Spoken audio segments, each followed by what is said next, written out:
le droit d'être là. Tu dois attendre la décision du juge. Qu'est-ce qui te prend? C'est quoi cette convocation au tribunal?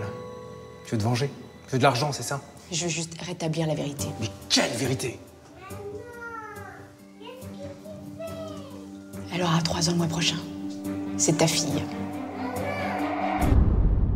J'étais en plein cauchemar.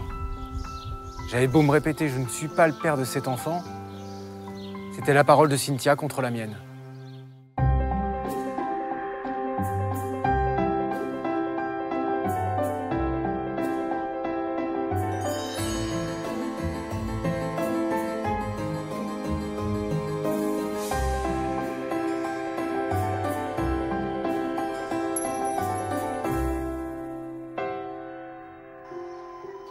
Je m'appelle Marc, et voici mon histoire.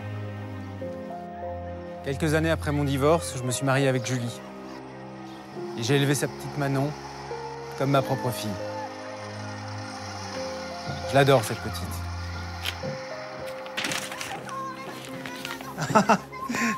T'es encore en train de regarder ton œuvre. 5 ans après. J'aime bien, c'est tout. Elle a raison, moi aussi, je m'en lasse pas. Laisse. Oh, merci beaucoup. Ah, bah moi, c'est de ça dont je me lasserai jamais. Hein. C'est bon. On était heureux tous les trois. Jusqu'au jour où mon passé a fait irruption dans notre famille et a remis en cause toutes nos certitudes.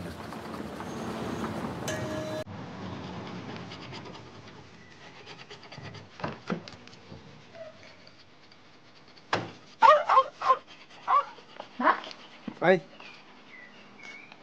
Bonjour. Qu'est-ce que tu fais là, toi? Vous êtes Julie? Oui. Je suis Cynthia, l'ex-femme de Marc. Qu'est-ce que tu nous veux, toi? T'as rien à faire ici. Je suppose qu'il vous a pas dit qu'on s'était revus après notre séparation.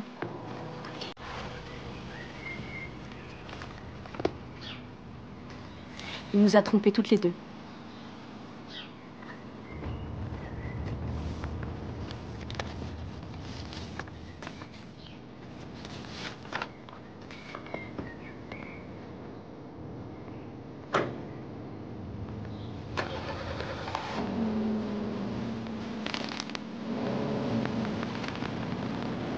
Julie. Julie, arrête. Julie. Elle m'a carrément dit qu'il me trompait devant lui. Et puis elle m'a tendu la convocation au tribunal.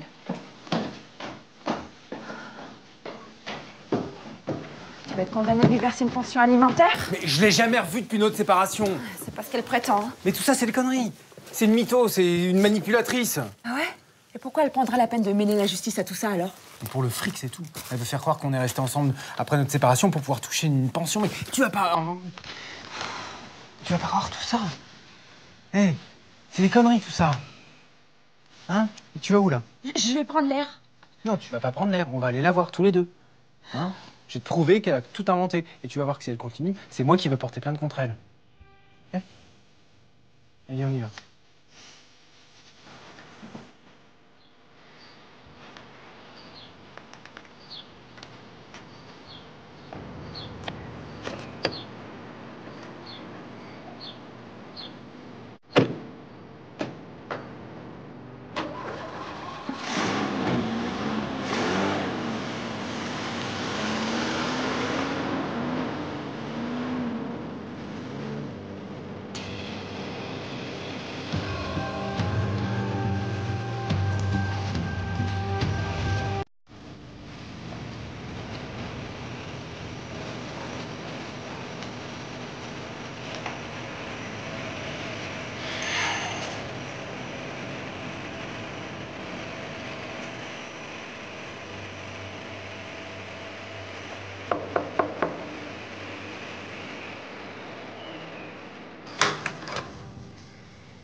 Qu'est-ce que tu fais là? T'as pas le droit d'être là. Tu dois attendre la décision du juge. Mais qu'est-ce qui te prend? C'est quoi cette convocation au tribunal? Tu veux de l'argent, c'est ça? Je veux juste rétablir la vérité. Mais quelle vérité? Elle aura 3 ans le mois prochain. C'est ta fille.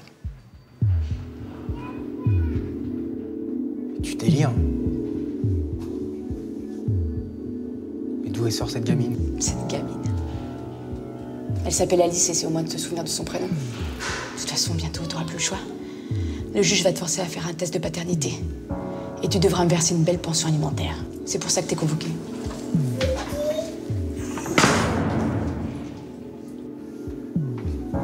Julie, écoute, c'est juste pas possible. Quand j'ai entendu cette petite fille chez Cynthia, ça m'a bouleversée. Moi aussi, je suis maman et je sais ce que c'est que d'éduquer un enfant seul. D'un autre côté, Marc avait l'air tellement sincère, lui aussi. J'étais complètement perdue. C'était la parole de Cynthia contre la mienne. Alors, je suis allé faire le test de paternité. J'étais sûr de moi. C'était délirant, cette histoire. Je te sers en spaghetti? Comme ça te va? Julie, c'est l'amour de ma vie. Savoir qu'elle doutait de moi, c'était pire que tout. Julie, s'il te plaît.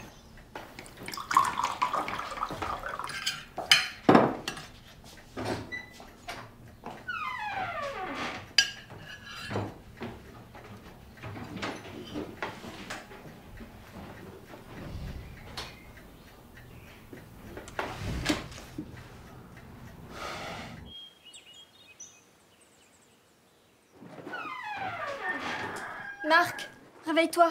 Les résultats sont là. Lorsque la lettre du juge est arrivée, j'étais sûr que c'était la fin du cauchemar.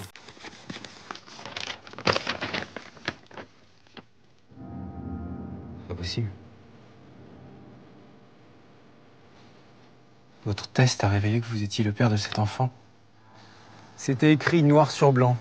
J'étais le père d'Alice, la fille de Cynthia. Je devenais dingue, mais c'était impossible. Impossible. Attends, Quoi ça sert? T'es allé jusqu'au bout de ton mensonge? je comprends pas. Ah oui. Bah, moi, ce que je comprends, c'est que tu te fous de moi. Depuis le début. Et là, c'est terminé. Ne fais pas ça. Je te quitte, Marc. Je te quitte. C'est fini. Manon. Fais pas ça, Julie.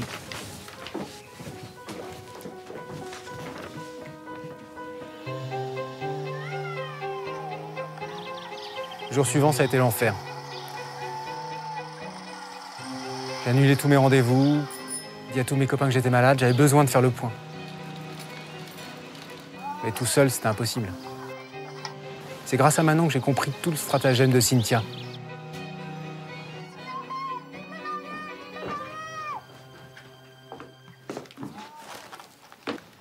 Salut. Salut, ça va? Ça va. J'étais au marché ce matin.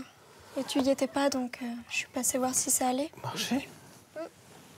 Ah ouais, bah ça va à peu près, ouais. J'ai juste mon arthrose là qui me refait des siennes, mais ça va. Dis, t'es sûr que t'as pas trompé maman? Je te jure. Moi, je te crois.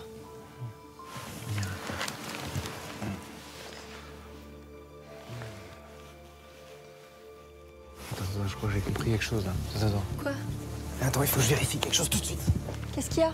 Il est où ce numéro de laboratoire? Qu'est-ce que tu cherches? Numéro du laboratoire. Il y a quelques années, j'ai eu un traitement pour l'arthrose. Et comme les corticoïdes étaient très puissants, ils risquaient de me rendre stérile. Et donc avec Cynthia, on a mis mon sperme dans un laboratoire pour le conserver, tu vois, au cas où je viendrais stérile. Je suis sûr que ça vient de là. Le labo. J'ai leur numéro. Prends mes chaussures tout de suite. Faut qu'on y aille. Oui, tes chaussures, ouais. Oui, tu prends mes chaussures, viens, on y va. On prend la bagnole. On va au labo.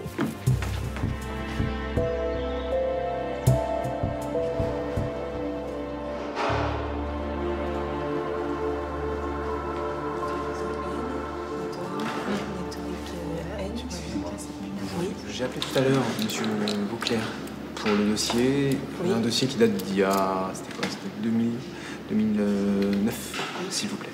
Marc? Exactement, Marc.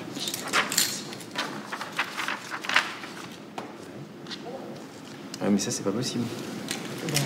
C'est pas du tout possible. Parce que c'est pas du tout ma signature. Donc c'est elle qui a imité ma signature.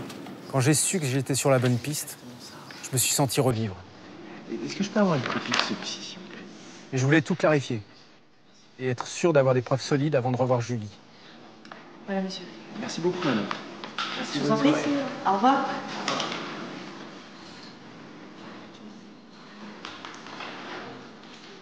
Il m'a expliqué cette histoire de traitement contre l'arthrose et ses risques d'infertilité, et j'étais pas au courant. Au laboratoire, il a découvert qu'il y a 4 ans, Cynthia s'était procuré les échantillons de son sperme avec de faux documents. J'aurais dû lui faire confiance. J'ai eu tort de douter de lui. J'avais récupéré la confiance de Julie. Il n'y avait plus qu'une seule chose qui comptait pour moi. J'étais le papa d'une petite fille. Même si ça s'était passé sans que je le sache.